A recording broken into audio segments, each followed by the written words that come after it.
So what I like to work on is a worm pyramid, because it's a pyramid that, through my experience, worms have got tree rings or fingerprints. Their brain or head would be in the middle of their body, where 10 parts meets one, where their consciousness would sit. When it's depicted of worms having ears, that would be the ear of misguidement of a bird tapping on the soil to make them come to the roof to get eaten. The same sound that rain makes. A bird mimics it, just like a caterpillar will mimic the smell frequency of needing nurtured to be fed. Worms work the same way but go to their death. Worms need to either be aware to listen first before feeling, to not be exiled. They turn raw dirt into pay dirt through nitrogen, which would reverse their pyramid from coffee to mushroom, to give them a bigger atmosphere to run in. When it comes to a worm needing quintessence, worms have the optic nerve, like we all do, but without the ability to see light, or they have a light canal without an optic nerve. What does that mean? When I look at, we'll call her S, being a worm, a space worm, how she's depicted is having two heads but no body, so she doesn't know her own self. So what I would like is for you guys to, all people when they're buried dead, they are treated with properties that are put in their skin that make them poisonous and not decompose. The people that are murdered, that the trees hate, would need the worm you need to go into the worm's conscious or into its visual cortex and give it a relay of a group of friends, pulling them, showing them which direction to travel, to that of the corpse backyard, which is Abbotsford, so that they can go and get the quintessence of the dead people, so they're not decaying in vain, and we can speed up the system and give the worm human conscious quintessence, to make them more alert. Right now, what's happening in wormland is worms are feeding off of rotary frequency of the brake pad. They're hearing your voices when you're speaking, and they're clumping. They're playing on the yellow line on the road. They're going to where forward traffic meets reverse traffic, divided by a line. Where two cars would be speaking as if two cars cross paths at the same time. Where they cross is where worms are starting to fornicate.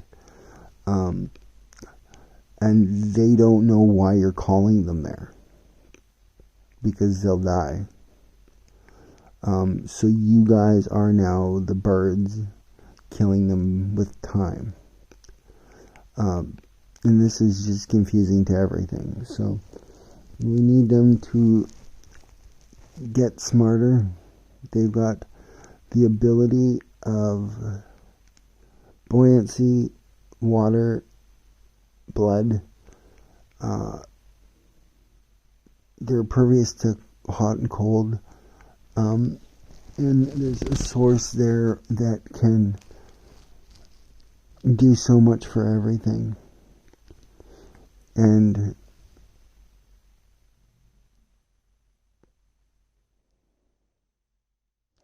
the coffee pyramid needs to be flipped now.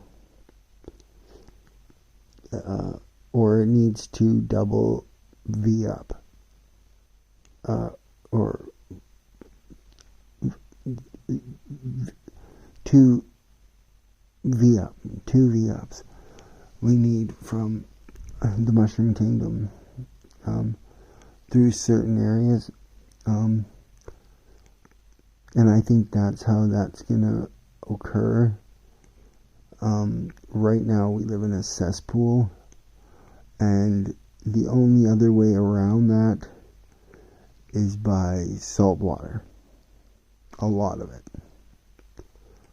This ground is going to run sour. Cows are going to sour milk. Everything is going to go bad. So we've got one way out, I think, and it's going to be through pyramiding a worm. From the whole apple scenario and the apple's not producing, to everything in between. So don't care about either end, because no matter what, we're going to get there. But I do care that the worm can experience some quintessence. It's got everything that it needs to do it, except somebody helping it.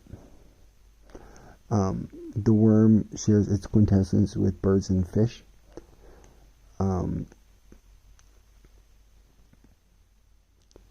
And with humans, because they eat the fish and birds eat them, more eats them, but nobody's embracing them yet. So taunting them, working your magic, embracing them, I believe they can hear you, and if you're bootstrapping, you need to get right up inside. So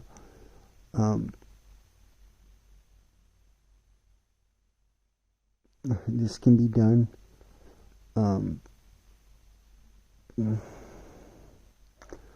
You might find, if you've got the ability to explore, I believe it's called something called EYE.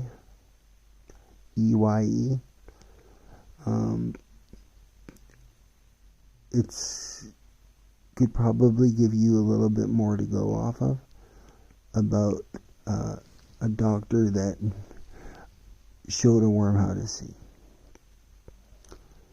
It's an old movie, so very tragic. And in the movie, one of the most beautiful refugees I've ever seen is in it. A brown girl from a war-torn country with blue eyes. And what worm sight, let me think what's entailed to it. What's entailed to it is seeing picture premonitions of past lives. That's what a worm is to us all. So by letting a worm quintessence, you can just imagine the reverse ping on that one. So I know that for a fact. Worm's premonition is photographic past lives documented. And that's the importance of a worm role play in our life without a pyramid and not being a serpent. You can also think about the relay of a double-headed snake or a two-headed goat, or having more than one conscious mind in one bubble. the fatty pocket in the middle of a worm, its spirit. You can look at it as being its own big-bodied fish that has encapsulated multiple other ones just by traveling, that are stuck in the dirt, that are surviving in its atmosphere. So as much as spirits are attracted to humans, I believe that worms play a crucial function and should be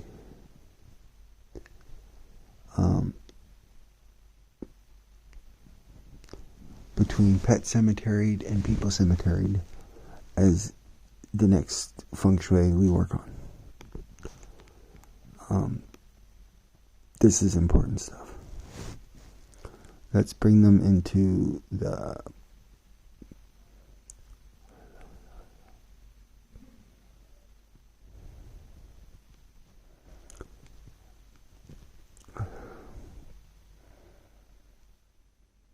I'm thinking with the tree. How does it work with the tree? Because I think it's with the mushroom. And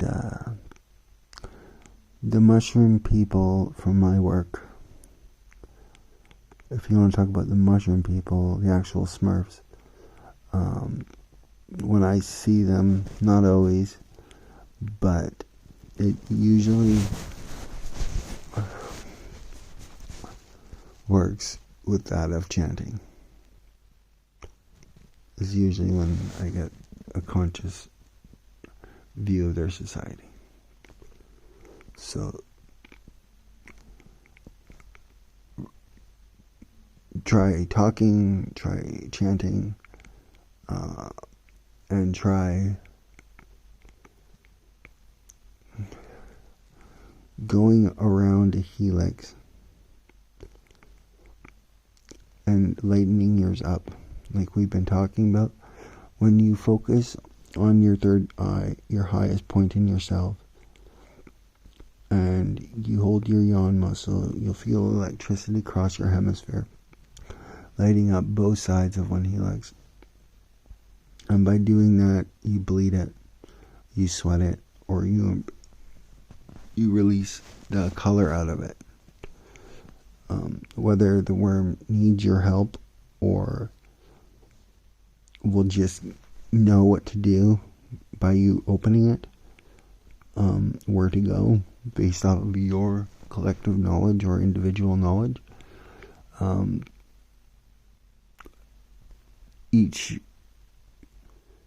way of doing it, whether you're calling on a car frequency over grass, or where traffic parks or lines in a road close to or adjacent to, you can try it with different ways.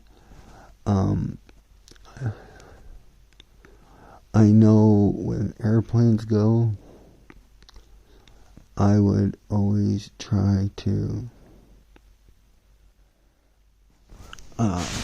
protect the little guys with my frequency over above them so that they won't get hurt by the planes.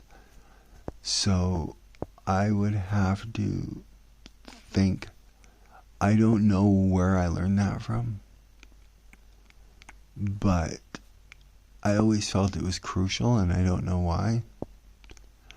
And let's pretend that a tree has the same feeling. And that's why it grows as tall as the anchor or the roots grow wide. So if you're going to try this, it would work better if it's not under a tree. But both ways are definitely somewhere to experiment. Just remember that a tree has a frequency stop. A frequency stop on a tree is where the branches stop. The trunk of a tree is a frequency stop. between the roots and the branches. There is zero frequency there. That's what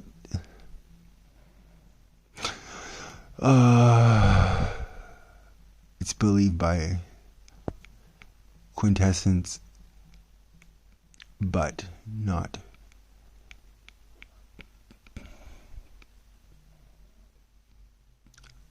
in the realm of quintessence. It's written in somebody else area.